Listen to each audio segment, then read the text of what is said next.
It was a peaceful Saturday morning in Maplewood Estates, an upscale, predominantly white neighborhood.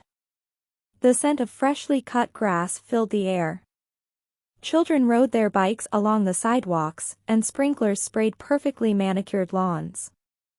It was the kind of place where everyone seemed to mind their own business, except for Karen Whitman. Karen, a middle-aged woman with a sharp nose and an even sharper attitude, prided herself on keeping the neighborhood safe. She considered herself the unofficial neighborhood watch, always peering through her window, monitoring who came and went. If something looked off to her, she wasted no time picking up the phone. So, when she spotted a black man unloading boxes from a luxury black SUV and carrying them into the house next door, her alarms went off.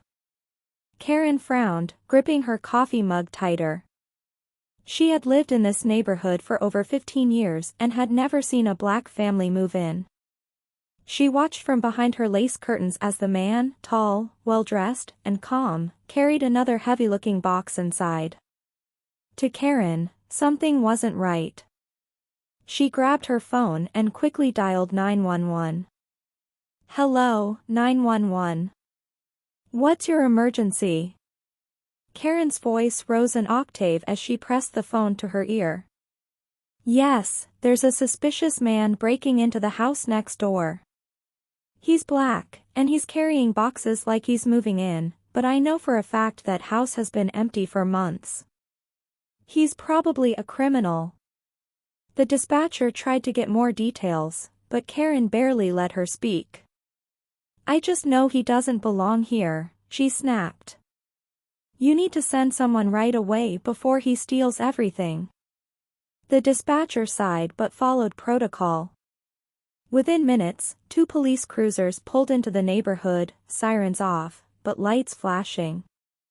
Karen's lips curled into a satisfied smirk. Let's see how he explains himself now.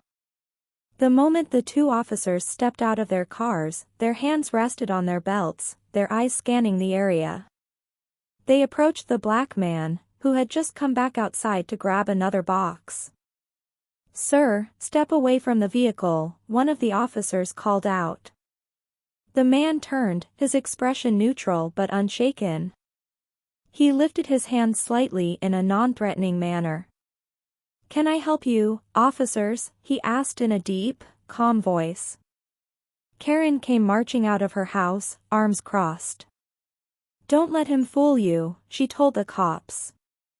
"He's not supposed to be here. I've lived here for years, and I know for a fact that house wasn't sold to someone like him."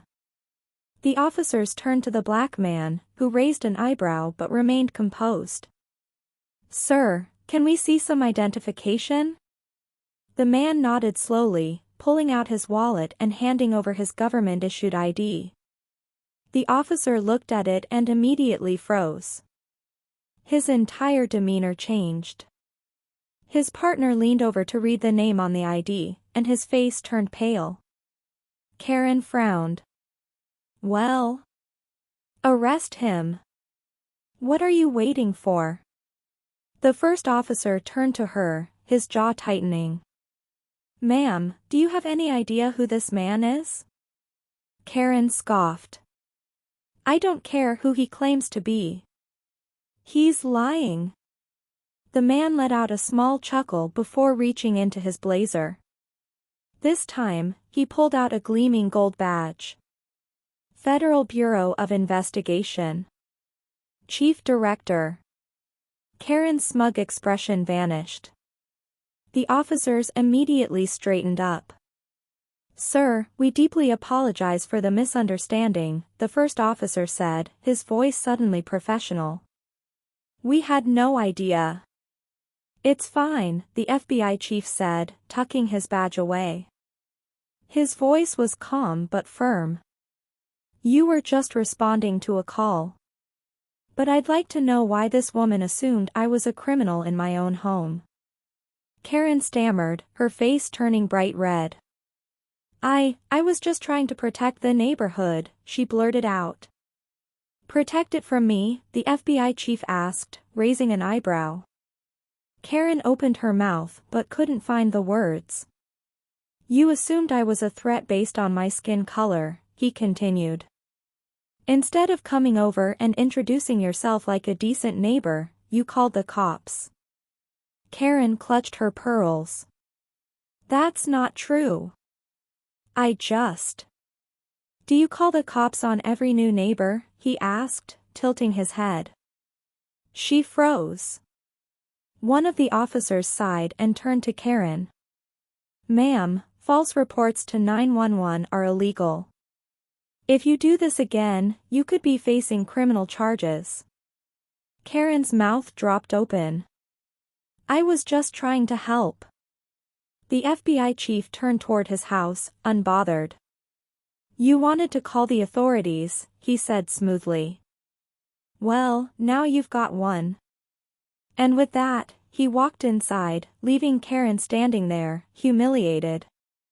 Within hours, the incident spread like wildfire. A few neighbors had recorded the whole thing on their phones, uploading it to social media. By the next morning, the video had gone viral. People in the community were furious. Karen had embarrassed herself, and now she was known as the woman who called the cops on her own FBI chief.